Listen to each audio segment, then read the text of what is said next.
Sejam muito bem-vindos a mais um episódio do Ficou em Mim. E eu quero trazer para vocês hoje aqui o que ficou em mim da conversa que eu tive com a Kaline Pondoff e a Cris Soares na última live que elas participaram lá no meu Instagram. Quem quiser conferir, vale muito a pena.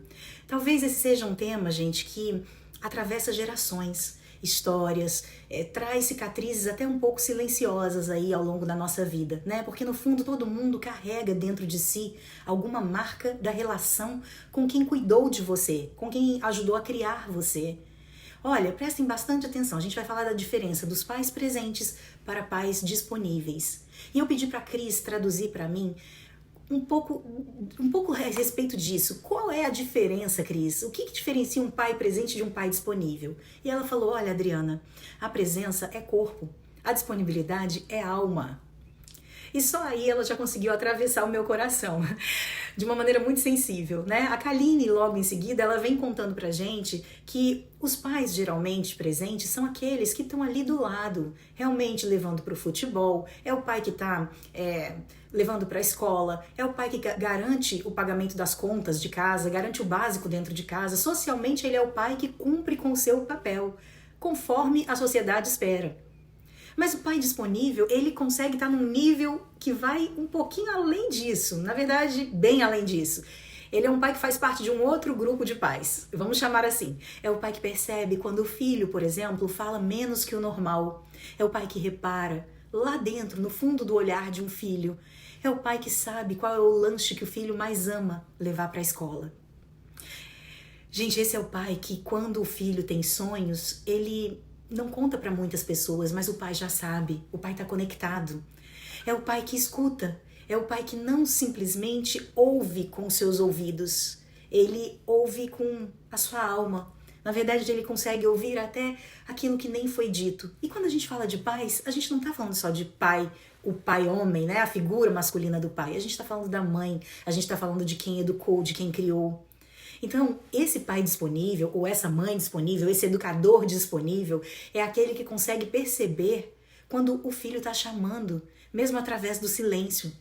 Não precisa chamar com a boca. Ele consegue ouvir e ele consegue parar o que ele está fazendo para direcionar a sua atenção, porque ele sabe que aquele filho está precisando. Ele sabe exatamente o que mora dentro desse filho. Esse tipo de pai, ele não atropela, ele acolhe mais que atropela. Ele consegue ouvir no sentido mais profundo que essa palavra tem. Vira quase um antídoto. O próprio pai se torna um antídoto para as crises que o filho tem, porque ele consegue regular esse filho, mesmo quando esse filho não consegue nem dar nome para o problema que ele tem. Gente, esse tipo de pai disponível é o pai que vai tratar das emoções do filho, ele consegue devolver segurança, ele consegue proteger essa criança, fazer com que essa criança se sinta protegida, que é o mais importante. Muitas vezes essa criança nem consegue explicar o que ela tem, mas esse pai, ele consegue. De alguma maneira ele vai conseguir. Então tudo isso é o que ficou em mim desse papo incrível que a gente teve ontem. Assim, pais que não estiveram disponíveis durante a infância, a criação do seu filho, eles deixam uma marca. E isso é um lado bem ruim da história, porque essa criança ela acaba crescendo sozinha, sem referências, sem orientações. Elas acabam se tornando um adulto mais vazio. É um adulto que chega lá na frente, na sua vida, com algumas inseguranças, inclusive para tomar decisões importantes. Ele chega lá acompanhado de um certo medo, uma dificuldade de construir, de decidir, uma dificuldade de se definir, de encontrar sua identidade. Ele tem problemas com autoestima, com fragilidade, mesmo sem motivo nenhum aparente. São pessoas que crescem com muitos buracos e ficam o tempo todo tentando preencher esses buracos.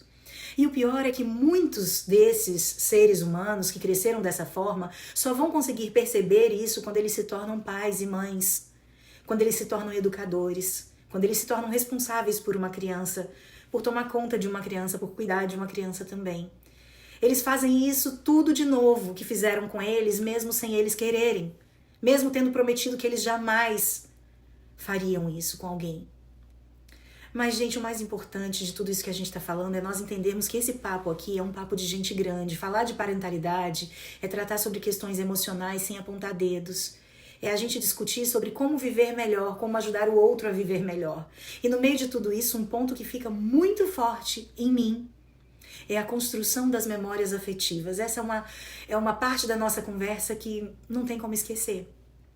No fim, essas crianças, elas não se lembram se você trabalhou muito. Elas não vão se lembrar se você estava cansado demais e é por isso que você não estava dando a devida atenção.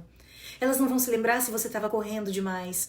Elas só vão se lembrar das sensações que você transmitiu. Das risadas que foram compartilhadas dentro de um carro. De um banho de chuva inesperado. Elas vão se lembrar que você, como adulto que era na época que elas eram crianças, conseguiu ouvi-las. Sem pressa, simplesmente parou e ouviu, e riu delas também, das piadas que elas tinham para contar. Elas vão se lembrar de um abraço muito forte e apertado que você deu. Aquele mais apertado do que o normal e do que os outros pais costumam dar. São esses segundos que viram segundos eternos. Segundos que vão durar para sempre. E é por isso que eu penso muito nessa diferença entre presença e disponibilidade. Eu fico me perguntando, talvez, quantas pessoas deveriam também fazer essas mesmas perguntas que eu estou fazendo aqui. Quantas memórias afetivas você está construindo com as pessoas que você cuida? E quantas você está deixando de construir porque você está esperando aquele momento certo? Ou quando der tempo?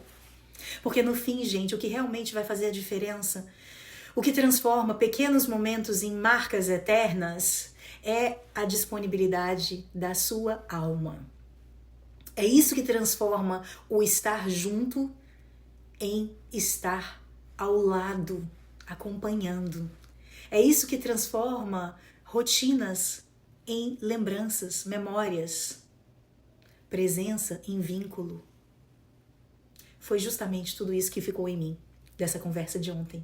Eu espero que você tenha gostado desse conteúdo, que você possa compartilhar esse conteúdo com outras pessoas que também tenham essa mesma sensibilidade, que estejam em busca de encontrar essa disponibilidade, que muitas vezes é muito mais simples de ser encontrada do que a gente pensa. Depende de muito menos esforço do que a gente acha, tá bom? Assiste o vídeo que tá lá no meu Instagram e que foi o vídeo que deu origem a esse vídeo aqui do YouTube. Depois faz o seu comentário, deixa o seu like, contribui com esse canal para que ele cada vez mais possa levar esse tipo de conteúdo, de mensagem para mais pessoas.